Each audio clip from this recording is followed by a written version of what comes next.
taking you through an amazing experience. Don't forget to like, subscribe, and click the notification bell for more amazing content. We've got a story of a cat giving birth, followed by the doctors realizing they are not kittens. Get ready for this beautiful journey. Muska, the beloved cat at the Sad Garage Zoo, is no less popular than the leopards, tigers, and lions there. She has won over the hearts of everyone who visits or works at the zoo with her endearing charm and stunningly beautiful face. On the day she was found with mysterious creatures attached to her, everyone was confused as to how to help Muska. Zookeeper Alice was one of the first who discovered baby Muska. On her way to work, she heard a meowing coming from a bush and looked inside. At first, Alice thought it was a moving pile of dirt. Then she looked closer. It was a tiny kitten crying for help. As a zookeeper, Alice was a lifelong animal lover. She put the tiny kitten under her jacket and brought her to safety. This wouldn't be the last uncertain situation Muska would find herself in. The baby Muska was in a sorry state when she was brought into the zoo's vet. Alice had found the poor baby shaking and terrified with icicles hanging from her nose. Amazingly, to everyone's surprise, Muska survived that first night, then the next. However, this wouldn't be the first time in her life where she would be found in a sorry state. The vets continued to watch Muska's condition over the next few weeks as she continued to surprise everyone. It was clear that this little cat was a survivor. I knew the moment I laid eyes on Muska that there was something special about her, said Alice with a smile. Alice was soon to find out that her hunch about Muska was more than correct. As Muska recovered, she naturally became more curious about her surroundings.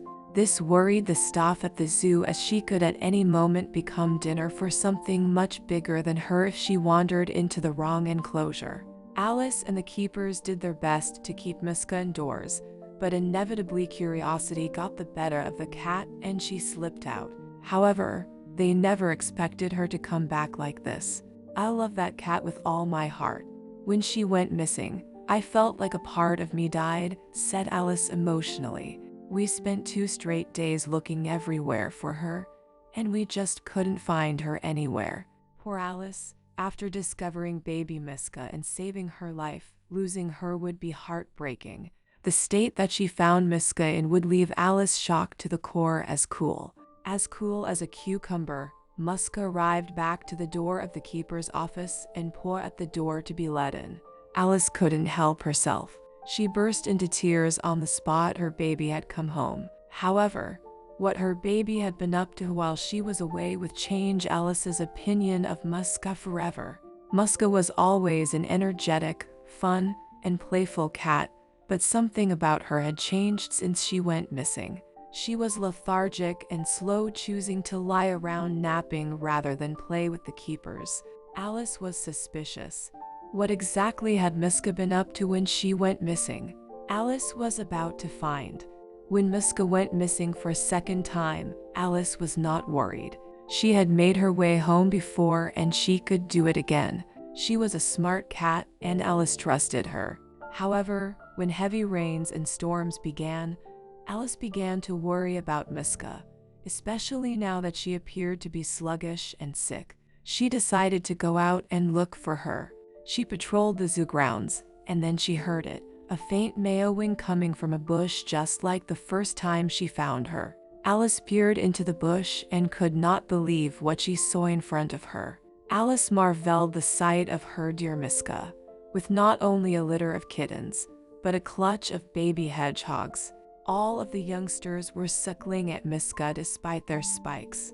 It must have been uncomfortable for Muska, but her mothering instincts had kicked. Alice had never seen anything like this in all of her years working with animals. So, what became of Muska had kicked. Alice had that she had disobeyed her orders. Still, she was worried that without their mother's help, the cubs would surely die. So Antonella came up with a plan. She would take them back to her treehouse and keep them there. They would be safe there and she could easily look after them. Antonella even gave them names, Romulus and Remus. So,